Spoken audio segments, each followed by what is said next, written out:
Hello, and welcome back to another episode of Wrestling is Her.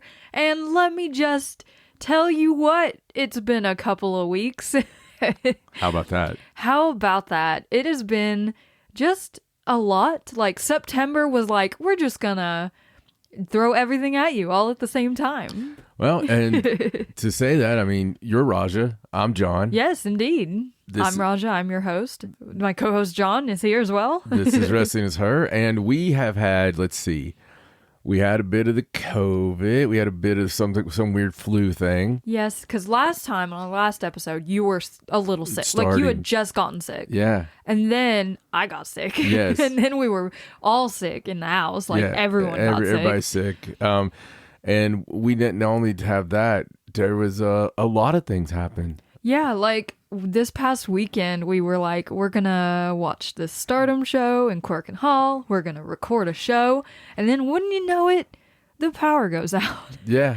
So there's been some awful storms in our old stomping grounds. Everywhere. I mean, yeah, a big hurricane came through, obviously, but then there was some ungodly flooding and a lot of lost lives. It's been a horrible experience. Thoughts and prayers go out to everybody in Western North Carolina, East Tennessee, everywhere that was affected. Especially that's our old stomping grounds. That's home. And we don't live there anymore. No. We live up northern ways in Kentucky, and we were subject to very high winds. Lexington, baby, we can say it. The high winds in the Ohio Valley got us once again, and a tree knocked out all the power lines. Yeah, I think it was Sean Ross Sapp.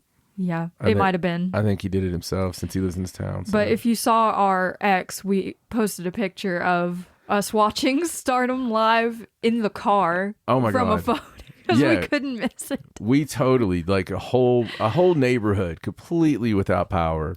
We are in the car. At midnight, mind you. At midnight, watching with blankets. Watching Stardom in the car. Yeah. That, my friends, is dedication. Yes, like, so we had so many shows in this 1 week alone, and we're like getting through these while we're sick. We're doing our best. Yeah, and we're like, we gotta record an update.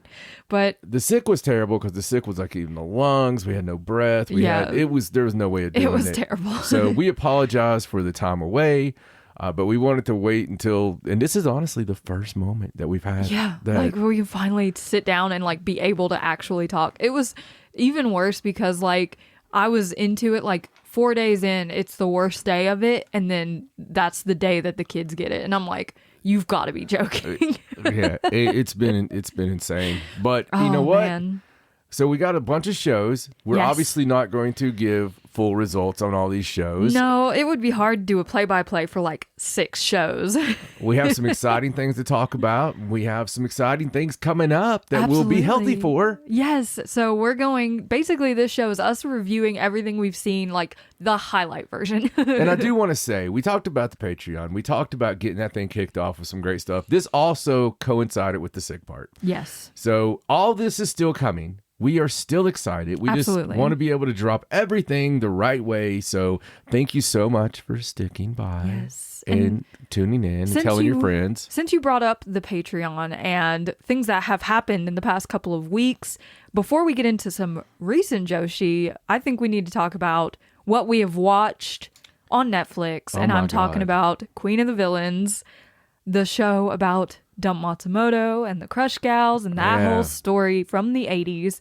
Oh my God, it was so good. Just amazing. Like, we watched that Netflix special where they actually took Crook and Hall and we were excited. We've been excited since the very first moment we heard about this thing. Since they announced it, we're like, what?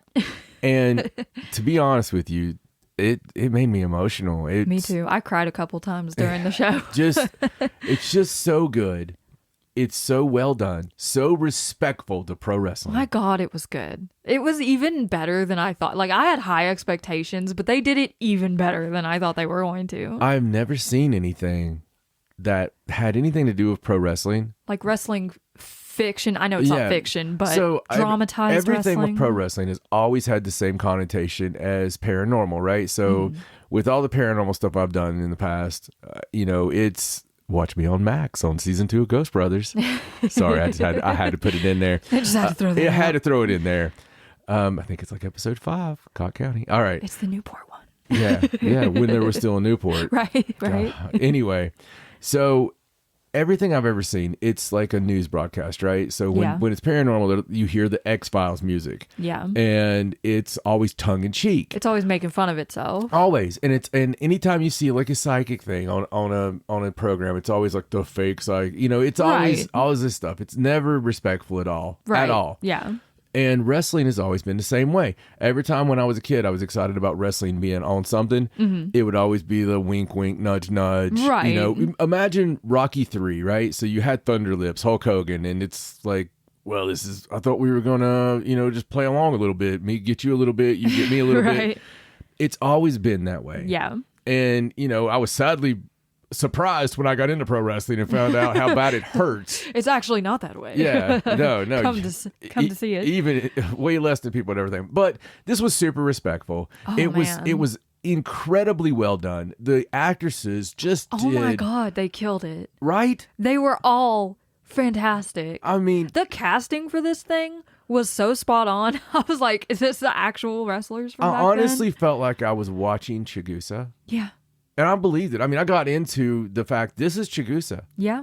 And knowing that Chigusa was there, like, helping along the way, it just makes it even more special. It does. It's incredible. It was marvelous. It was marvelous. It just made me very excited for even diving into more of, the traditions and the history of Joshi, and definitely getting into that time period and watching what really happened and I everything. want to bring stuff, if you've not been into it before, I want to bring a non-boring, excited, fresh-eyed look at things like the Beauty Pair. Yeah. Things like the Crush Gals and the Jumping Bomb Angels even. I mean, just everything. All the good stuff. Just going through into my favorite period that we talk about on every show, but, into like the time of the All Japan Women and the JPW. I mean, just all that great 93, 94 stuff. It's just exciting. It is. And I really enjoy myself. And I love this new trend that's happening. Like we saw it with the Iron Claw and then this show coming out. And like it seems like wrestling is becoming more of a serious thing in media. And like people are making it, they're giving it the respect it deserves from a historical standpoint, which I love to see. If you think about it and you make movies and you look at television and you look at cable ratings. Right. No matter what side of the damn fence you're on. The number one show normally on Wednesday nights is AEW Dynamite. The number one show on cable on USA is WWE. I mean, and regardless of who's bigger or who's not, that night in their time slots, those are the biggest shows in the world. Yeah, people are watching wrestling and enjoying it. Right now, we're at a resurgence. You look at Japan, we watch every independent Joshi wrestling show imaginable that you can actually consume. We could possibly get our hands on. If you can consume it, we consume it. Yes. And every time we are blown away. It's not empty arenas. No. They are full. They are packed.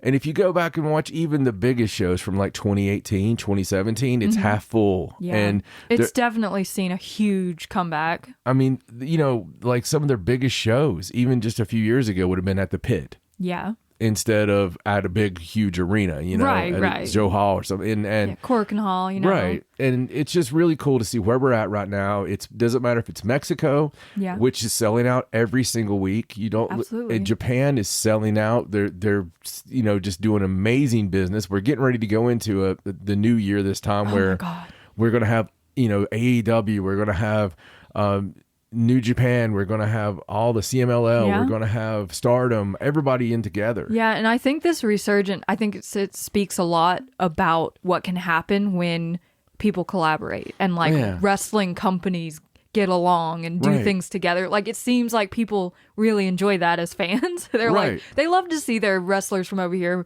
meet their wrestlers from over there. And just in Joshi in general, we've seen so much of that with Stardom this year and going everywhere. Even on the WWE side of things, which never did anything like that, collaborating with Noah, collaborating with Marigold. And sending people to Bloodsport. I mean, it's exciting. TNA. Yeah. It's very exciting. I love seeing this Triple H era, getting, the dirty, scab of pro wrestling out of there. Right. And having... And being able to open up and like have a little friendship going on. Now if we could just have everyone on either side, I have this dream that after the election time, that all of a sudden everybody's just like, you know what? I just love wrestling. I love WWE. I love AEW. I love Joshi. I love it all. And I'm just going to enjoy wrestling. Sure, there's going to be stupid, horrible shit that happens on both of them. Yeah. And let's just make fun of that. Yeah. Instead of entire promotion as a whole. Instead of being blind to anything bad that your own thing does. Mm-hmm. And shitting on the good stuff that the other side does. Yeah. And then just forget politics.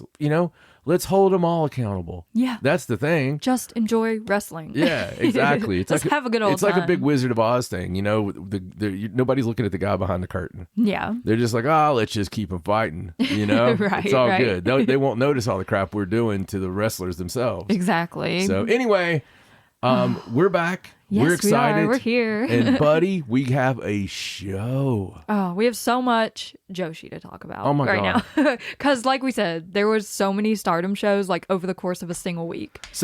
But before we get to Stardom stuff, right? Yes, recapping what we've seen storyline wise and all the crazy stuff that's happened. Starting off with the end of the Dreamstar Grand Prix. The finals happened just a few days ago. And as we surmise, like back at the beginning of the tournament, it's like Utami Hayashishita came out the victor of the Dreamstar Grand Prix, the inaugural champion of the Dreamstar Grand Prix. She beat Mai Sakurai in the final, and interestingly enough, that final was able to happen because Bozilla handed Sari her first singles loss in Marigold, keeping her out of the final and allowing Mai Sakurai to go to the final instead of Sari. So maybe that helped Utami get to that winner's circle. Yeah. Bozilla in here like demanding a red belt match now. So, I mean, that's interesting. We'll see what happens. Yeah. Congratulations to Utami coming back from those early losses and, finding herself. Yeah, and hopefully Marigold finds its legs too, It's going to take a while for any startup company to get their stories and get their history and their legends and I mean, you're just starting out. You don't really have anything to scrape together yet. Tommy has some nice shoulders to build on. She does, yes. And Mai Sakurai as well is God. a stable. There's like this nice moment of them sitting in the ring together afterwards, and they share a birthday. Like there's like this whole connection going on. I love it though. I do too. That's one of the best parts of Joshi is the companionship. Yes, it's beautiful. And even like we watched in the movie, the series, you have the classes, and they were doing the class of 80. Yeah. Right. And that's one of the things I love about Joshi and just pro wrestling in general. Yeah, I mean, like New Japan and everybody, they have their classes. They have their classes, and we really get into that too. It's like, oh, hey, they're in the same class. I know like every class going back. I know a good amount about the classes. You're like, oh, they're in the same class. Oh, they came up in the same dojo class. Yeah, like it's like Fujita and all this. But, so it's exciting, and that is one of the beautiful things about it. And something else that I love about Joshi in general is they reward you for paying attention. Yeah. They reward you for being a longtime fan. Absolutely. They can bring something up. Honestly, if Linus Asuka showed up on Star, like they would be like, oh, and talk about 50 years of whatever. And that's the thing I love about it. Things always get brought up, and it doesn't matter how long it's been. You can have a little nuance with Azumi, and it's like, oh, that's because she did this and she did that. And, right. 10 years, and it really is because of that. Absolutely. It all matters. It's like we'll talk about with one of the matches coming up for the pay-per-view. Exactly. So, all right. So, alongside Marigold, outside of the Stardom sphere, not really outside of it, it's kind of adjacent, Stardom adjacent. It is. We've had quite a few Sendai Girls shows over the past couple of weeks. Senju. We've seen some cool stuff like the Miki Iwata Sariano rematch. Dear God. In which Miki Iwata was able to regain the Sendai Girls World Championship. So good for her. But that match was so good. Like, it might be the best of their series. You know, I read a really good article about their series. Oh, really? Yeah, some young lady did this article. I'm hoping that young lady does one that kind of pays tribute to the Netflix series and kind of touches base. Yeah. Maybe she will. That'd be kind of cool. Yeah. Anyway, so my favorite tag teams is also been doing some things there. Oh, you mean Team 200 kg? I do. Oh, man. You and Chihiro Hashimoto are just the best. She's one of the best wrestlers in just the world. Out there in general. She's so amazing. She is. And they faced Bob Momo Banana, Mio Momono, and Yurika Oka, who had the Sendai Girls World Tag Team Championships up until the 27th of September, where Team 200 kg defeated them and were able to take those tag team titles from them, which they didn't have them very long, but they're still young. They're still up and coming. Yeah. They're still going for it. Yeah. And maybe this opens up a little wiggle room for Eureka to have a little singles action going on. Listen, Eureka is one to not sleep on. She, I guess you could say, is the banana of the group. She is the banana. And she is an incredible wrestler. She's so good, so smooth. Very crisp, great mat work. Mm-hmm. And I really enjoy her work. So me too. Every time I see her in a singles match, I'm just blown away. I'm hoping she does have a little bit of a run. Me too. A little bit of a singles run. I was kind of hoping we'd get Mika and Miyuki against Bob Momo Banana before they drop the titles. But we can still have that match. It's fine. It's amazing that Sendai has like the tag, such a healthy tag division. They do. But speaking of those tag titles, interesting. This was the main event on the 27th show. And after Team 200 kg won the belts, Hate showed up, who had a match earlier in the night. And Natsuko Tora and Ruaka made they want a chance at the Sendai Girls Tag Team Championships against Team 200 kg. Not my favorite Hate tag team. My favorite Hate tag team is currently making their run in Stardom, but it's still cool to see the combination. It is, and that's that's some big girls all in the ring together there. Yes, it is. So they are doing that match in Sapporo on October 14th. Not too long away. Nope, very close. So that's more of that Stardom, like sharing the love around in the Joshi scene. And then the following night, the main event of the 28th show was another title match for Miki Iwata, where she faced Miyuki Takase, her longtime tag team partner. Yes. For the World Championship. Mika was able to retain. This was in her home of Fukuoka. It was like a big deal. Earlier in the night, we saw Meiko Satomura in a tag team match, tagging with our girl Manami. Yes. And after that match, she gave this whole speech, and she brought freaking Devil Masami in the ring. Oh my god! It was. We were like, huh? It was so amazing because as soon as she got up and I seen her face, like she turned around and I was like, "That's Devil Masami." It's Devil Masami. She has a very unique look about her. I love Devil. Listen, I absolutely adore Devil Masami, and there's just something about her, and she's got it. Yeah, she does have it. But one of the best parts about it is big old Devil Masami with that little pink purse. I know, I love it. She talked some, and Meiko Satomura is over there crying. Like it was so nice. Meiko, first class of Gaia? First class of Gaia, yes. Trained by Chigusa Nagayo. So this is 30 years coming up. Yeah, she's retiring in April of next year, 30 years into the business. My favorite thing about Meiko Satomura is that you can find matches with Meiko and a partner, right, against just the best of the best of the best era of All Japan Women. Absolutely. And so there's it's like a cool little nugget. Late 90s, early 2000s, especially early 2000s of Gaia. There's some just amazing dream matches. It's crazy that it's just hiding there. And it's sad because like the fans had dwindled at that point, but the matches you got are just unreal. I don't think I've seen a Gaia Japan match that wasn't like mind-blowing. I was like, how have I not seen this? Yeah, but you can actually find Toyota versus Satomura. I mean, it's crazy. It is. It's wild, the crossover that you get in that time period when the girls were just out there like basically going wild, like doing whatever they could to still wrestle.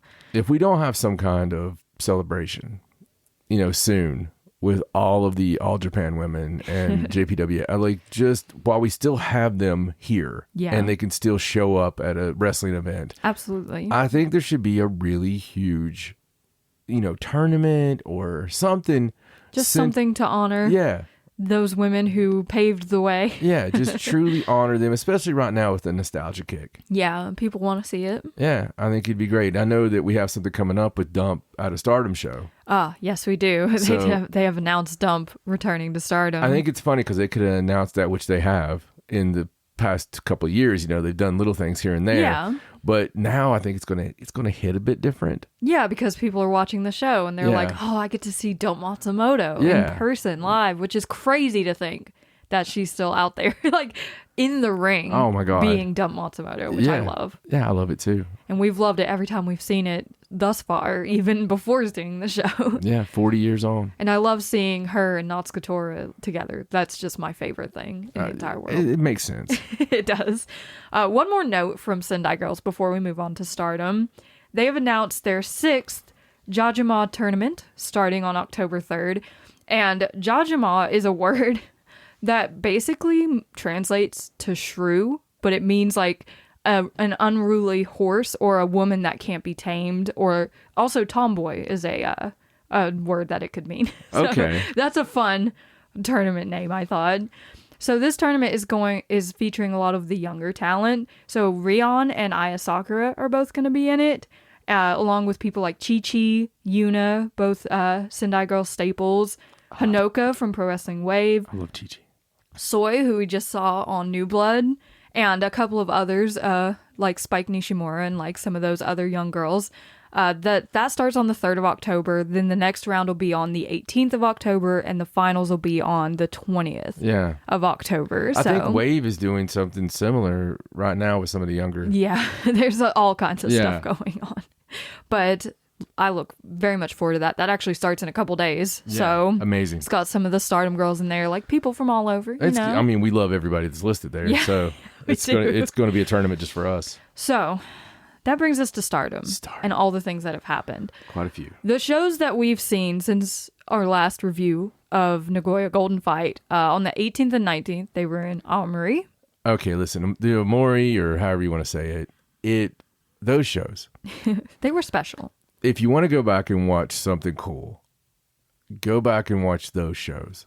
They were really cool. Because they were amazing. That crowd was so appreciative of the girls. Listen, yes, it was packed like most of them are anymore, but it was so loud. And they were loud the whole time. And they were so into it. Absolutely. It was just incredible to watch, and it makes every match better. Yeah. You just work harder when people are cheering. Absolutely. And I loved these shows in this town. It was so much fun.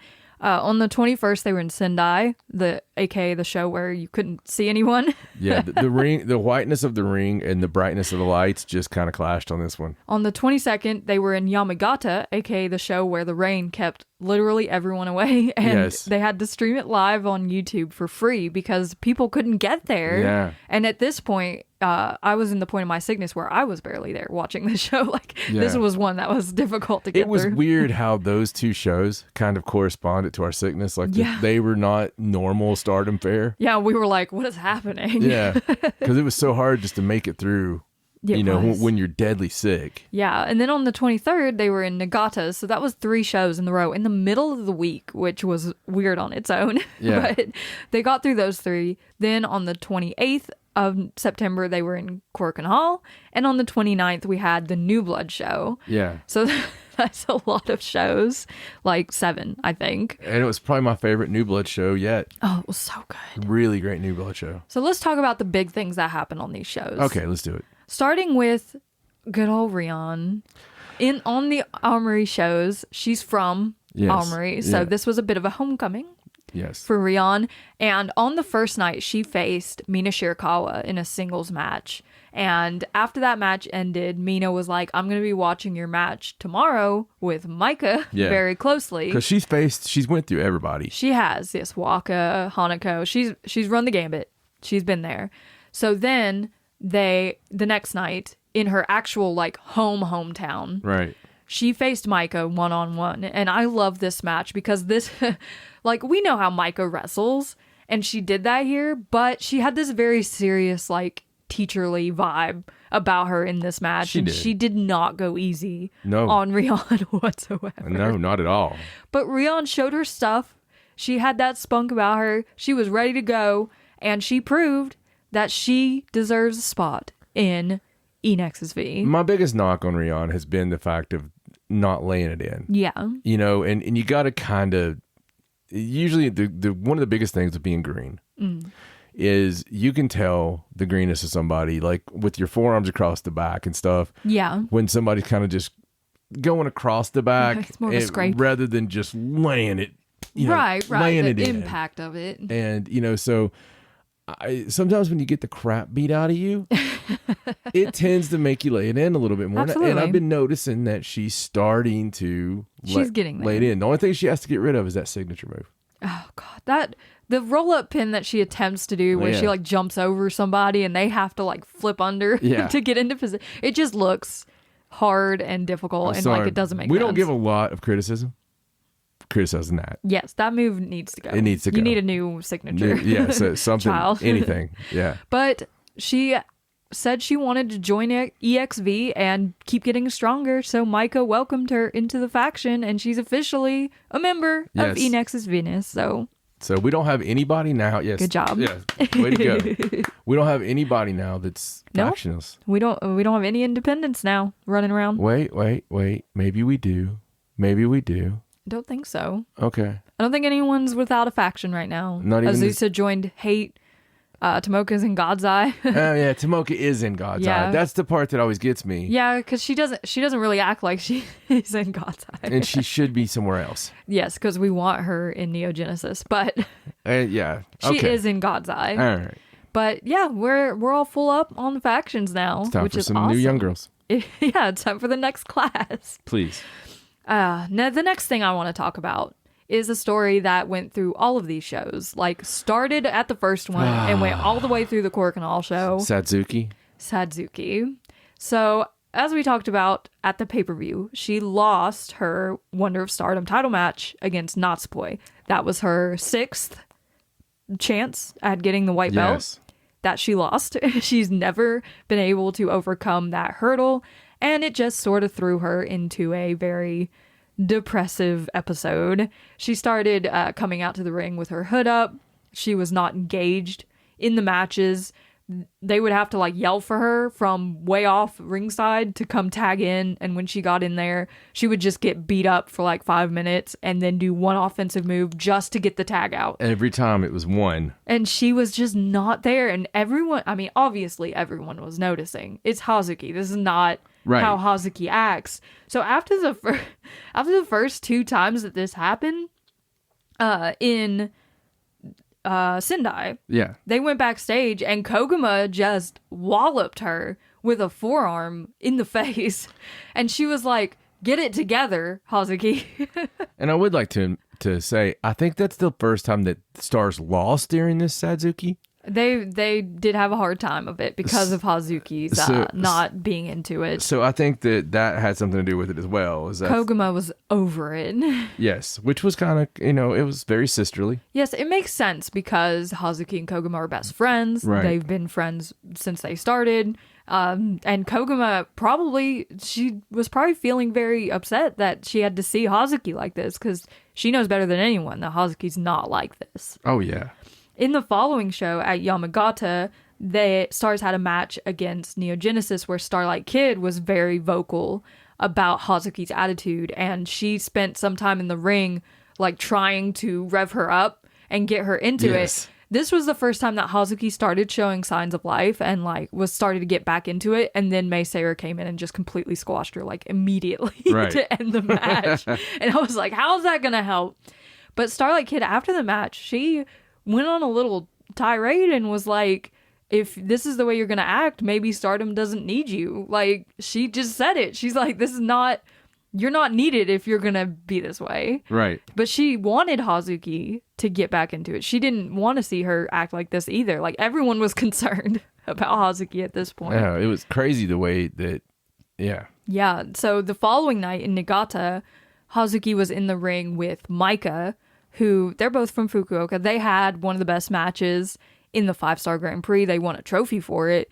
And Maika was like, okay, time to get something out of you here. And there was this really nice moment where she pushed her back and then like let Hazuki fall into her and hugged her. And it was kind of like okay, get it out. Let's go. And then just started beating the crap out of her. Yes. But this is when we started to see that Hazuki, like the signs of life. You know, she was starting to come back. She did much more offense in this match and was like determined to get the win. This was also around the time when she released a statement about how she was sad because of the white belt loss and she just couldn't find it in her to do anything. And Mayu Iwatani's trying to run damage control. She's like, everything's fine. Hazuki's okay. We're all okay. You'll see. It's fine. So people were worried about Hazuki and how she was acting. And one of the weird things about that is that was the same kind of damage control that happens like on a shoot. Yeah, like fans are so worried that they actually have to come out and say everything's fine. It's very much when it feels like a shoot. And that's one of the things I love about Stardom. Now listen, if there was a bit of shoot to this and she was upset, then that's cool. Yeah. If they're working so hard that they do those things, kind of like the Kamatani press conference that did it happen, did it not, with the cry thing. Yeah. You know, I just came to make you cry or came to see you cry, which lends itself well to that character. Yeah, absolutely. You know, so I don't know.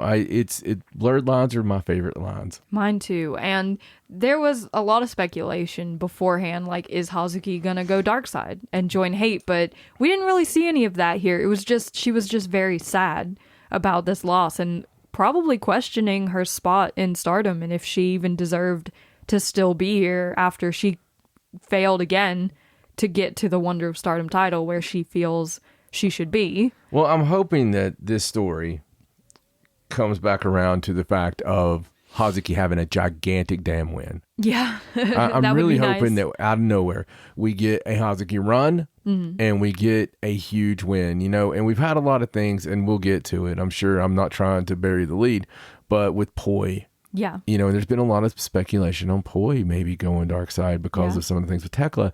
Poi's addressed some of that stuff. Like, why would I?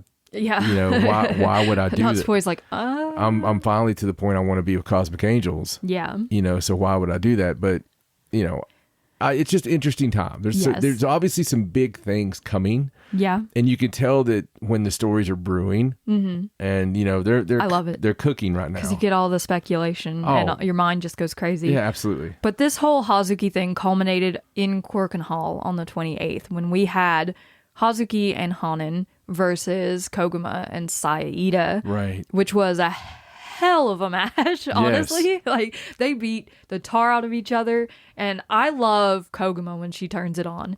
Like, there's a different level of Koguma when she's not just being Kuma. I wish she was always at that level. Like, I love the comedy. Yeah. But man, Kuma is great. She is. She's a fantastic worker. And she was the one that was able to pin Hazuki in this match to get the win.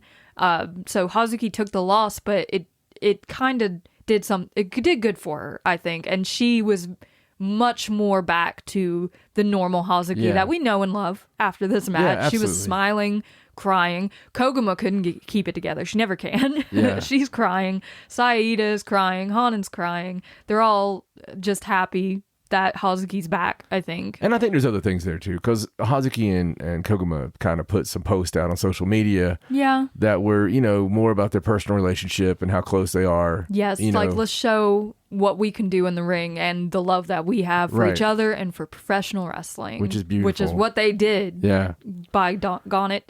By doggone it. By doggone it. By doggone it. And then Hazuki wanted to wrap it up on a light, happy note, so she asked the crowd to sing her happy birthday, which was very cute. So it seems that Hazuki has come back around. Not quickly, but it took her a couple weeks, but she's starting to feel more like herself now, which is nice. It's nice to see Hazuki back. It's strange to see something comes full circle without a pay-per-view involved. You know what I mean?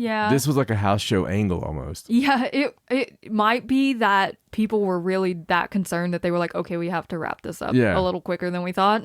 Or it could just be that Hazuki was in a funk and she just needed a little help to get out of it. But it's good because that would show the support Hazuki has, which is incredible, the support she has. Absolutely. Especially with no real meaningful stories. Yeah, and people love Hazuki, okay? I mean, they haven't had that girl in anything of note other than like the FWC stuff. Yeah, like the Goddess stuff, which is coming up. Yeah. The Goddess of Stardom Tag League, so get some FWC in there. I love Stardom Tag Team Wrestling. We are dreaming about who's going to be in that tournament. Yeah, they have to announce it soon. It's starting this month in October. So I'm guessing they're going to announce at the pay-per-view what teams are in it. I can't wait to see who the teams are. I'm hoping they bring in somebody like Mika and Miyuki or Bob Momo Banana or Team 200K. Like just anyone cool, you know? Like unexpected. Well, there's so many they work with. I know. That's why I'm they like, freaking work with them. If you could get one like AEW team, who would it be? Because I know who it should be. One AEW women's tag team. Yeah. Oh, man. That's, you just dropped it on me. The first one that came to mind for some reason is Saraya and Harley, and that's just like the weirdest one that could possibly go. That's pretty strange. They'd be funny. I would like to see, it would be funny. I would like to see Athena and Billy. Oh, Athena and Billy would be, they're made. And here's the reason. For Japan. So Athena has wanted to be in Japan her entire career. Yeah. It's a love and a goal and all this stuff. If anybody deserves to get something they want, it's Athena. Absolutely. Billy loves Joshi so much that she patterned her gear after the Joshi gear. So them together, even with their hard-hitting style, and even Athena's size and stuff, like can you imagine? Really think about this for a second. No, I am, and it excites me to think about Athena in Stardom in any capacity. Think about Athena in Stardom, even on a singles note. Like some of the matches you could have if you had Athena versus like Mayotani.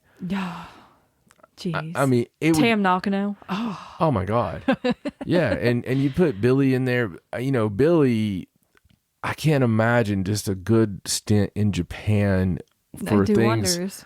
Like timing and this and that, you know, because she's great, but she's still learning and coming along and stuff. So anybody can use it. Yeah. And I mean, Athena did recently retweet Thekla on X and talking about that Goddess of Stardom tag belt that looked real nice. So maybe. So, I think maybe that's leading up to it. If we got like an ROH where Momo and Thekla even came over and like they had a tag match, I would be so pleased. Yeah, there's a lot of things happening. I think we're going to get, because you got to think, we're building into the January 4th, right? So we're building into the big crossover matches. Yeah, we're building into those big crossover matches. So you're going to want to have some things. Yeah. And like built in. Yeah, I think it's going to happen. And if we get Team 200K, wow. There's so much possibility. I love it. Yeah, me too.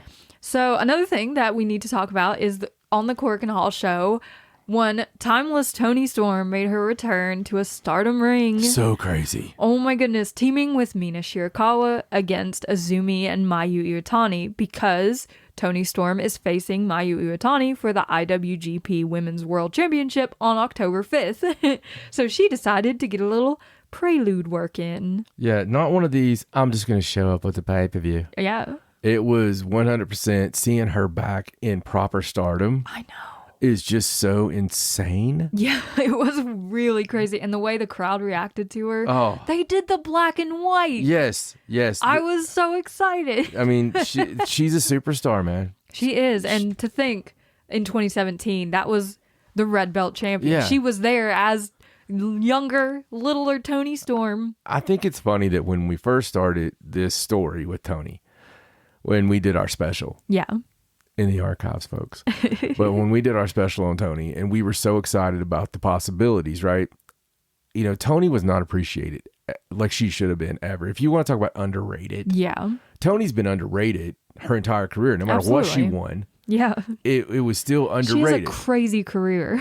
But now, I mean, let me tell you, if there's one couple in pro wrestling that I would love just to be their pet.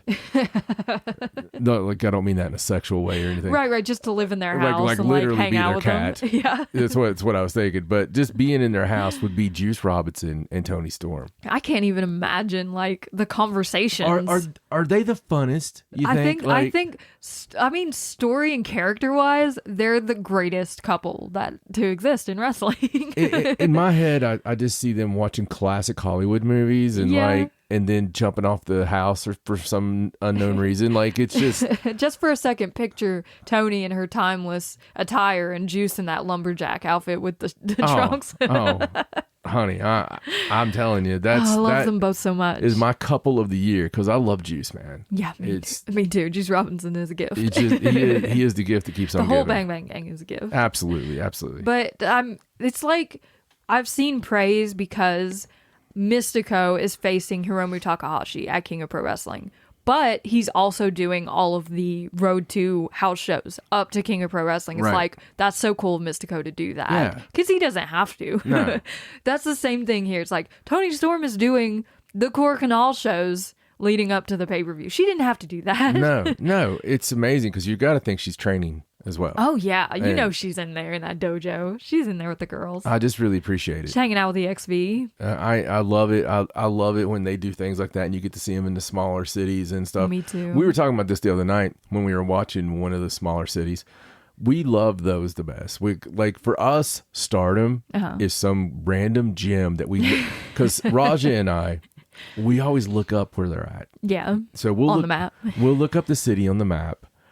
And we'll see what's around it, and sometimes we'll look up the building, but just to get that feel because we love it so much. Yeah, we're like, how far did they have to drive between these shows? Yeah, how far did the travel go? Okay, this is like 6 hours away, and it's raining there. Like we'll look at the weather. Yes, because we're freaks. We like to be in the atmosphere of the show. I just love. But I mean, it's not even like Cork Hall and Sendai Pit. It's like those tiny little like municipal auditoriums and stuff. Like the Amori place. Yeah. Like that's the kind of stuff I love. Is just when you have this excited fan base that doesn't ever get it. It gets it like once or twice a year. Yeah. And they're just packed out, and it's just great. It is. And I don't know. It's got a whole other feeling. It does. And this match with Toni Storm in it was amazing, and seeing her work again with Azumi and the small flashes we got of her against Mayu, I'm so excited. I mean, can you imagine if WWE, I think big major wrestling companies have missed out on this for years. If you had like WWE and you got the network or Peacock or whatever, and you got to watch the house shows with no commentary. Yeah. Just a couple of cameras and that'd be so enjoyable. Get to see a little bit of the goofiness and that is such a lost thing. It goes a long way for humanizing the wrestlers. Yeah, I think absolutely. Which is one of my favorite things about wrestling is seeing the human side, and probably why this show about Dump has been so popular. It's like you get to see the person behind the persona, and it's so cool. And the girls have worked, since the beginning of Joshi, have worked so hard. Yes. And they've had to work hard, and they've had to be on the road constantly. And, it's a hard schedule. It's very great to be able to see it like we do. Yeah, Anna Jay talked about it when she was over there for the 5-star. It's like the hardest she's had to work schedule-wise since she started wrestling, because you just go. Like, there's no stopping. And they gave them an easy schedule for that. Oh, yeah. Like, it was much lighter than previous years. That was not 2 months of tournament. Yeah, that was not their normal, let's work 3 days this week and then make these public appearances. Oh, yeah, and then, absolutely. They worked nonstop. It was really cool. And I loved seeing Toni. And then after the fact with Mina backstage, she was talking about how she wanted to go to Roppongi and get Strong Zero. And, Yes. And she called Mina her best friend. And then she was like, no, you're family. And Mina brought up Mariah. And Toni was like, I've never heard that name before in my life. Yeah, like she just totally ignored it. Completely ignoring the Mariah problem right now. Yeah. And people on X going, don't show this to Mariah May, like with Toni and Mina together. It's Hopefully so she funny. doesn't have a Stardom world, I love that they're tying back into that. I mean, it's going to come back around. Oh, yeah. Obviously, I don't know if Mariah's going to show up on the 5th or if something's going to happen. It's hard to say. Man, no, that would be something. Yeah, if she just showed up at the pay-per-view like, you've been running away. Yeah, that would be really something. Or to call out Mina for supporting Tony. I think Mina's the next thing, honestly. Yeah, it kind of has to be Mina versus Mariah. I mean, the commitment Mina has put in. She flew to America to be on Dynamite for 4 minutes and then went back to Japan and was on the next Stardom show. Yeah. Like, that is commitment, okay? I would like to see Mina, go against, have an incredible match with Mariah. Yeah. I don't know if it's time for Mariah to lose the belt yet. No, and I don't know if they're going to save that out till Wrestle Dynasty, perhaps. I think the belt doesn't change hands until Tony wins it in Australia. Yeah. In February. And then Jamie comes after her. Yeah. Finally. There you go. Because she said she was going after everyone that injured her. Yes. And Tony was a big part of that. Right. At the time, Tony was still a heel. Yeah. And helped injure her. So, I mean, that could happen in the between, though. It could, yes. I think there's definitely going to be a breakdown between Mariah and Mina because I don't think Mina is on board with what Mariah's been doing. I do think Mina, even a short title run, though, and Mariah could get it back.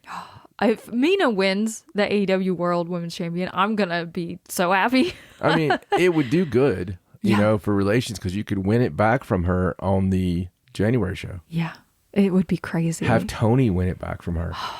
Because so much because good Mariah that could lose it and because of Tony or something. And, and then go in and have Tony win it from win Mina. It back, yeah. Back in Japan. And then in February, you got Tony, big champ, on the Australian show against Jamie Hayter. Yeah. There you go. Yeah, there you go. We've booked it. You're you got welcome. it. You're welcome.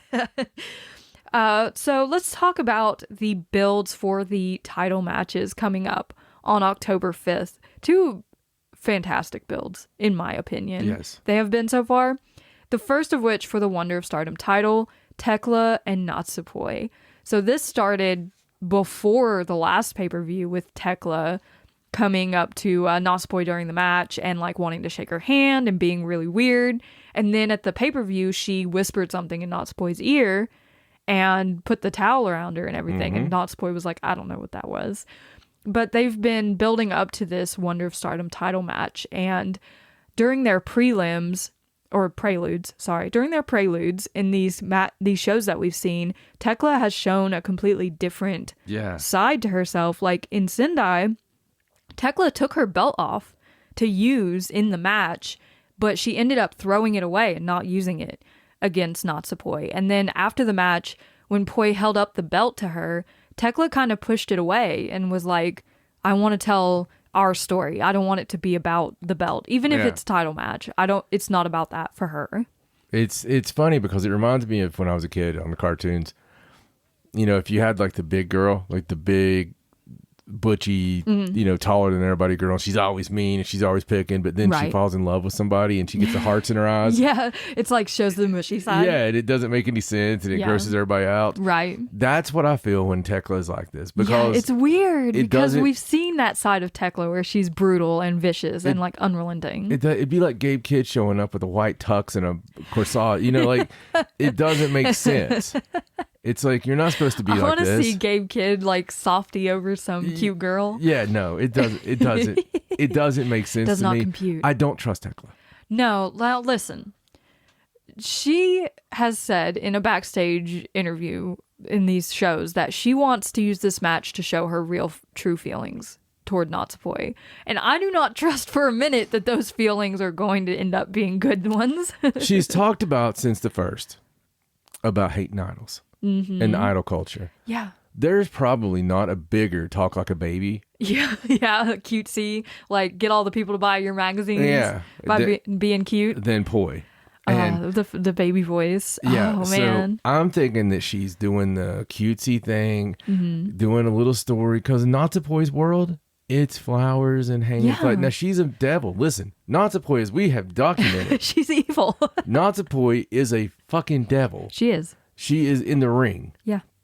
But I think Tekla's gotten her guard down. That's it. By doing this. How do you get her guard down? Well, you do little, cutesy things. Yeah, and there's even a little bit of like preying on Natsupoi's guilt because they shared that video of when Thekla came back from injury in 2022, during which Natsupoi betrayed DDM and went to Cosmic Angels while Thekla was gone. Right. So she was the last to find out about this. She was in the ring crying because Poi's on the other side in her cutesy Cosmic Angel gear. Like, is that the moment the switch flipped and Thekla was like, idols. I don't like idols anymore. Yeah, and because, Tekla's on video crying. Yeah, and seeing Natsupoi singing and dancing with Cosmic Angels when she knows a Poi that's more vicious and like someone that's more like her. Yeah. But now she sees this idol version of Natsupoi, and maybe that's when she decided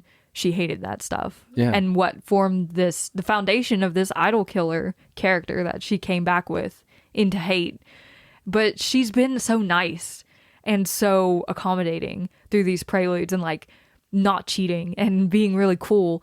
But when she gets Natsupoi in there one-on-one, I don't know if we're gonna see that same side of Thekla. and hate has showed us, no matter who it is, Ohita Tai, hate, whatever you want to call them, they have showed us some of the most intelligent heel work that's ever been, and it's very psychological. Absolutely.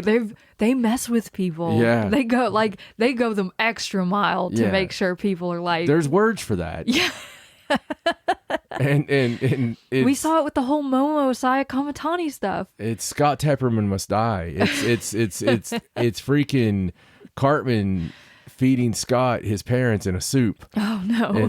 How's that taste? It's psychological torture basically. Oh, yeah. And I don't know if I trust Thekla that she's all happy-go-lucky and ready to face Natsupoi and be friends. Yeah. I think this is a ruse. Listen, dude, Thekla does not have feelings like that. That's not how she works. She got suspended for beating up Stardom staff, and she beat poor Sayaka Kurara with a belt. You don't do that unless you're evil. You have to be missing your soul to hit Kurara in the first place. Oh my gosh. The sweet, Tam had to sweet save little her. baby. I think this is going to be a brawl. Yeah. And it's going to be nasty, is what I think. I do think that you're not going to see it coming. I think she's going to have her guard down. Hell, they might come out together. Yeah. And, Thekla might wear like old DDM gear and be like, hey, I'm the old Thekla. We're friends. Yeah. It's not gonna happen that way. Anytime they whisper, I don't trust them. Oh, God. What did she say to her? You could have said it for all of us. And, I mean, Natsupoi has, like you said, she's blown off those things like I'm leaving Cosmic Angels or whatever because she's not doing that. Yeah. And she said in an interview just in the past couple of days, like, I wonder if Thekla is happy where she is. she even talked about the first time she saw Thekla like dance and how good she is at dancing. Like maybe she would be good in Cosmic Angels. It's like Thekla has sown these seeds of like maybe they can have that relationship again. And I think she's just gonna break Natsupoi's heart in this match. And I don't know if I'm ready for that. Thekla, when she came back, she said that she's not a side character. Yeah. And I think she's trying to make sure that she's not. It's gonna be brutal. Even if she starts off the match happily. Oh, I can see her getting on the chest and, clean break. Yeah, clean break. Oh, it's going to be so bad. She's going to go hog wild on poor Natsupoi. Yeah, so I'm picking it too. I think that it's... I don't think she's going to win the belt. No. But I think it's going to be devastating nonetheless. I think she is. I think if this happens... You think Tekla's taking the white belt? Yeah. Oh, if this happens... She's going to take Baby White away? Yeah, if this happens, she's going to take Baby White because she called the damn thing Baby White. Thekla hates that too. Yeah. I mean, she's going to... Natsupoi is the antithesis of everything that Thekla is. It's everything Thekla hates about Joshi. She's the antithesis of everything that the white belt is. Oh, God. If Thekla gets her hands on the white belt, like, what do we even do at that point? We'll have a Jack Perry moment, maybe. She'll make it the black belt. Oh, geez. I'm so excited to see what happens. Yeah. But listen, if it happens like that, I mean, if they come out and play nice and she's just like... It could be a respectful match. I love you so much. It's a respectful match. She's going to lose. Yeah. She being Thekla. Yes. But if she comes out and completely goes idol killer, yeah. Natsupoi definitely has it in her to throw it back, but I don't know if she will after all of these mind games. Not after you screw with her mind. Yeah, I think she'll be too shocked and disappointed to be evil Hey, boy. I'm there for it. I'm there for it. I'm there for the Thekla run. If Thekla does that and she's just been an evil bitch this whole time. Oh yeah, I would be overjoyed, honestly, because that's like some of the best. That's the best stuff. That storytelling. Like, we've talked a lot lately because of this show about heels and Joshi and like how good they are. Yeah. So like true evil heels. Right. And hate they have that. And that's true evil. Like that's true. That's the world evil. Playing on that relationship. Yeah, that's evil. That is what we go through in the real world. That's somebody acting like they're your friend. Yeah. And then not actually being your friend. They're your worst enemy. Yeah. And that's how my life's been. You know? People can relate to it. And it's so sad and amazing. As far as I know, so far in my life, nobody has showed up and just had like shirts saying, I hate John, right? It's not been it's not been clear cut. They never put it on the nose. It's been the people that come up and go, you're so successful. You do a great job. I wish I could be more like you. Right. And then behind your back, they're trying to apply your destruction. Oh yeah. They're sowing seeds of discontent. They're doing this. It's exactly what we're watching. Yeah. So it's just so good. Yeah. And speaking of good, last we talked on this show about Suzuki and Tam Nakano. It was after the main event of the pay-per-view when Tam called Suzu out. And it was like, at that point, we were like, it makes sense. Suzu's had to wait all this time for Tam Nakano to get better and get the red belt back to have this match. But we did not know the lengths to which these two were going to go to just put some craziness on this match. The deal is, last time we were polite, excited. Yes. Okay, I'll say it like that. We were like, okay, yeah. Sometimes we're just not negative because we choose to wait and see. Yeah. Well, this was one of the occasions where we were rewarded for our waiting and seeing. This is one of those times that when you see people brawl sometimes, you can just tell something. Yeah. The brawls between Suzu and Tam. Oh my God. I'm a monkey's uncle. If they ever have tea together, I just don't see it happening. No, they seem like they genuinely hate each other. It's Tam and Julia levels of animosity between these two. It is, but look at the connections to Julia. Yeah. I mean, Suzu was one of Julia's best friends. Don't tell me Julia's not giving her a phone call saying, yeah, what needs to be done. Kick her in the no-no. So these two have had multiple prelude matches in tag team form over the past couple shows, specifically in Aomori, in Sendai, and Nagata. And every time they get in the ring together and touch, it is just full-on, all-out brawl against each other. There's no like technical wrestling happening here. They are just trying to kill each other. Yeah. And it was during these matches that I realized what I love so much about Suzu. Because her entire faction is full of wrestlers who are like, everything's picture perfect. Everything's beautiful. Everything's very technical. They know what they're doing. They do it perfectly. Then Suzu gets in and just wallops people to high hell and back. She does not care. Yeah, and this isn't injured deer Tam either. No, it's not. That was a fun story, but this is Tam Nakano. This is like piss and vinegar Tam. Yeah. It's scary Tam. I love this Tam. Me too. And some of the best parts about this story have been those post-match comments and like talking in the ring and in the backstage comments where they have just hurled insults at each other. My favorite among them being Tam calling Suzu lukewarm water, which is just so funny because the way she uses it is in the sense that when Suzu lost her red belt match against Maika, she just kind of went away and she didn't really try anymore to get back to that position. She was like, okay, I guess I'll just go back to my position at the bottom of the card. Yeah, like she was having imposter syndrome anyway. Yeah, which God, she probably was. Yeah. But Tam took offense to that, I guess. She's like, you're a quitter. You didn't even try. Yeah. You don't deserve this red belt. You didn't even come back and try to get it until I called your ass out. Yeah. And I love it so much. Like, Tam has been ruthless in the way she talks about Suzu. It's very much, Tam is like babyface Momo. Yeah. Because Momo is just the most ruthless person on the planet. Momo Watanabe will call your mom a bitch and like smack your baby sister. She's horrible. You know where you stand. Yeah. Tam is scary when she's like this. Like, she has the red belt now. She beat Micah, who told her, don't put that red belt to shame or I'm going to come get it back from you. Yeah. She's going to protect that belt with everything in her. And she doesn't think Suzuki even deserves this title shot. She's like, you didn't try. So why should you even be in this position? And I'm going to show everyone why you're not the red belt champion. And I think this is a great opportunity for Suzu to show us that she deserves to be in the conversation. Yeah, she comes back at Tam every time. She's like, you don't understand what it's like. You're not me. You don't know what I'm like. And she's like, I'm going to kill you, basically, in this match. And she's shown that in the preludes that she is not messing around. Yeah, no, it's exciting. My God. I cannot wait for this match. Me either. I mean, everything they're building up right now is just incredible. That pay-per-view, like, we don't have the full card yet. We'll probably get it after the Korakuen show on the 2nd. But I'm just so looking forward to the full card and like doing a full preview, talking about all these matches. Just the ones we have. Oh my God. Like the IWGP match with Mayu and Tony. Yeah. The Wonder Belt with Natsupoi and Thekla. The Red Belt with Tam and Suzu. Dump Matsumoto's going to be there. Yeah.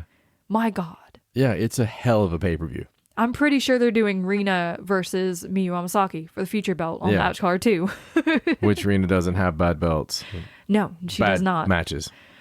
Oh, man. I was thinking of the belt. It has been a ride with this Suzuki thing. It really has. I've enjoyed every moment of it. I think if I'm fired up for it, you're fired up for it. I think everybody's going to be fired up for it too. Absolutely. So.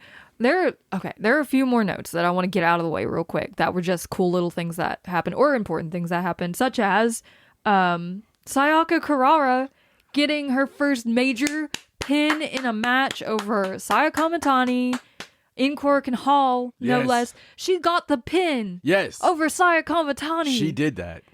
It might have come after a double drop kick from Tam and Sari. Semantics. But she got the pin. Yes. And the crowd yelling Kurara. Yeah. It was so good. I screamed. I screamed. I know I screamed. I screamed, but it was a little bit lower than yours.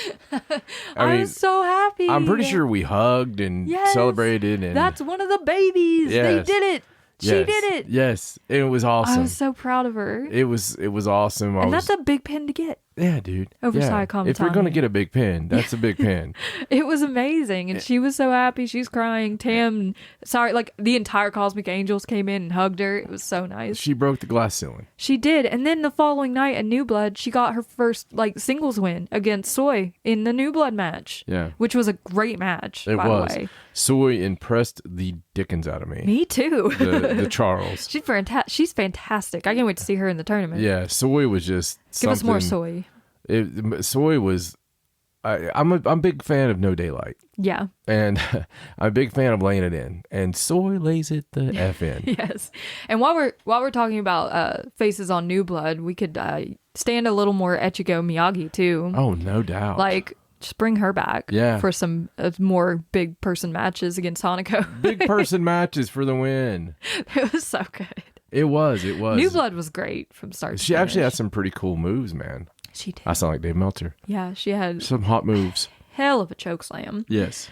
Also on New Blood, we saw Aya Sakura go one-on-one against Rina for the Future of Stardom Championship. Aya Sakura with some kick-ass gear. Oh, her new gear's so cool. Yeah. She tried some new things in this match, such as diving off the corner to the outside. I think I might workshop that a bit. She was so nervous. She was a nervous little thing. But unfortunately, Aya was not able to get the Future of Stardom title off of Rina at this point. Who possibly can? Well, we had a hard time with this because we love Rina.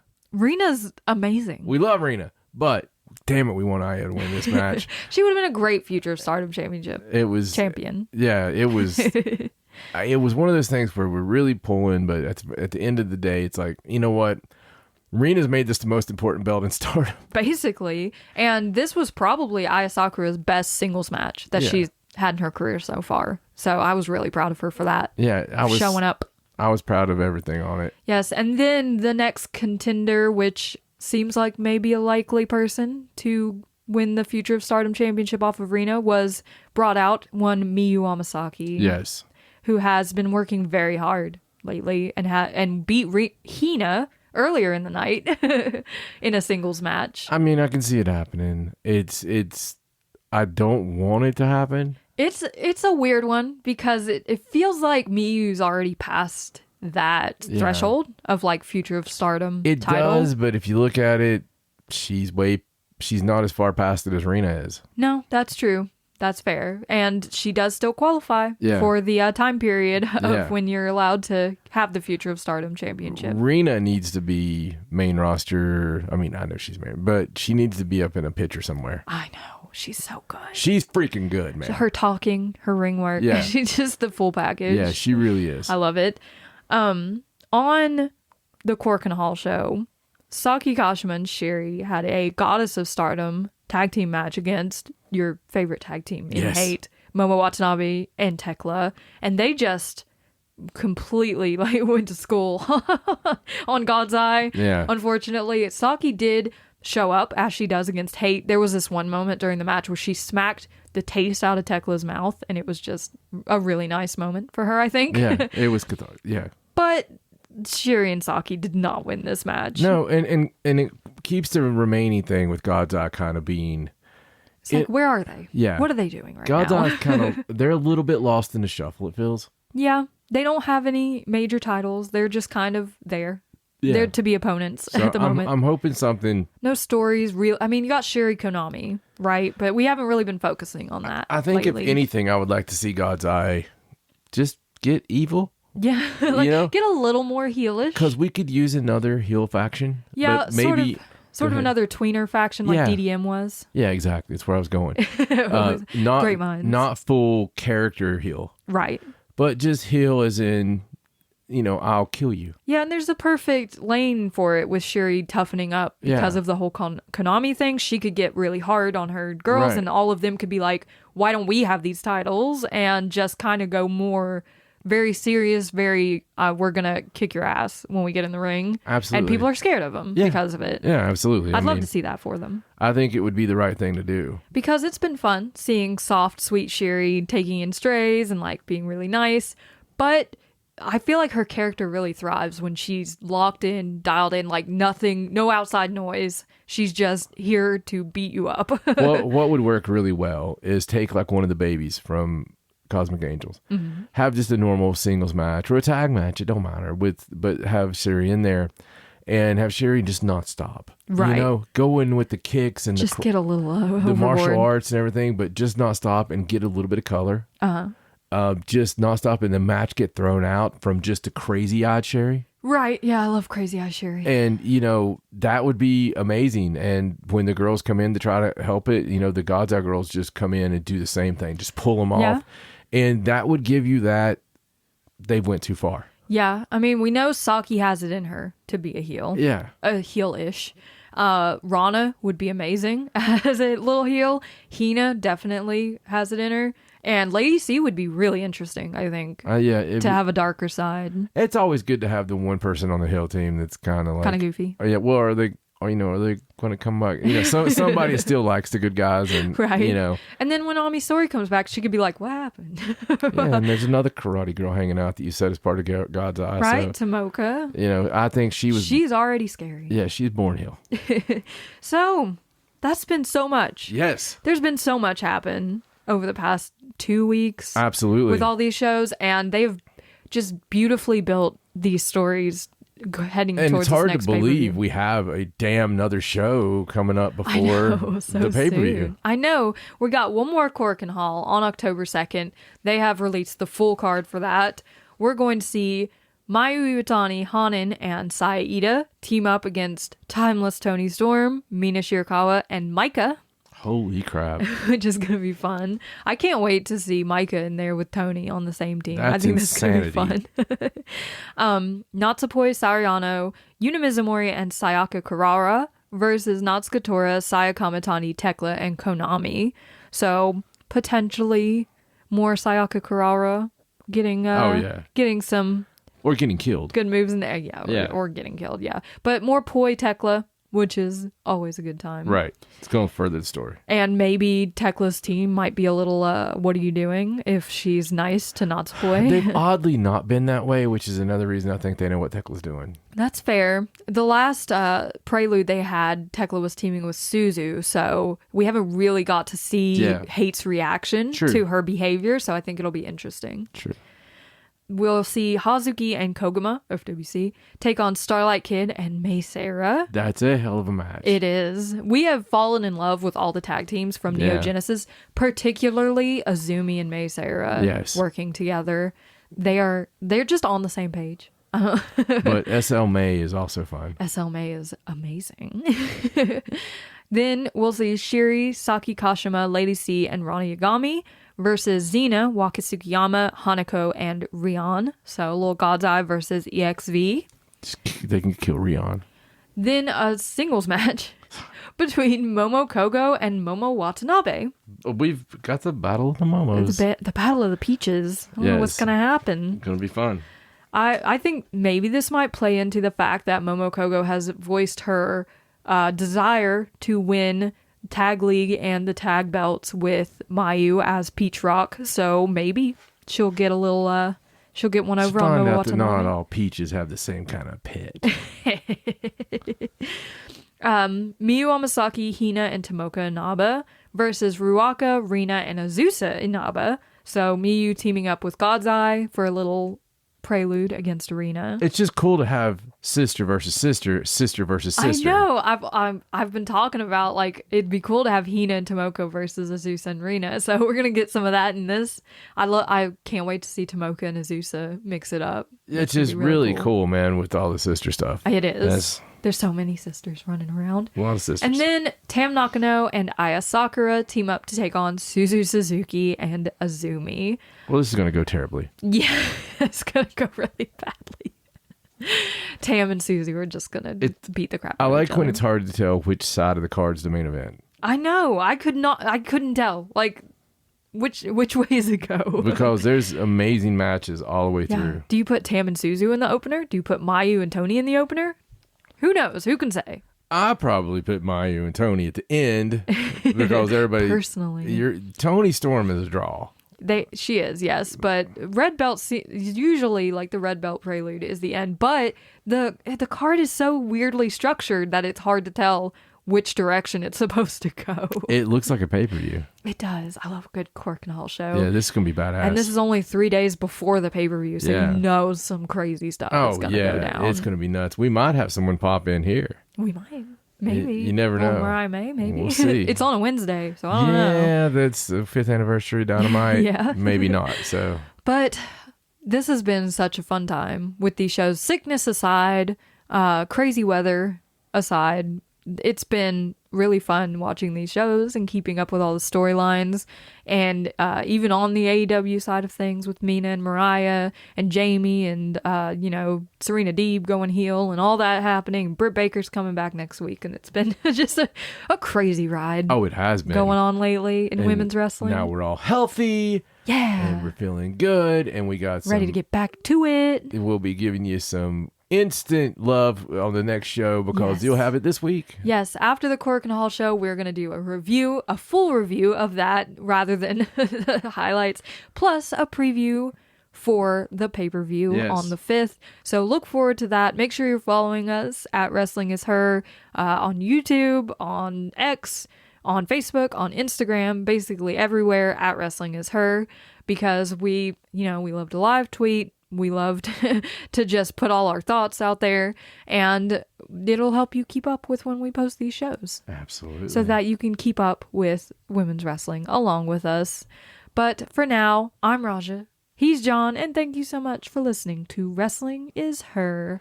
Bye!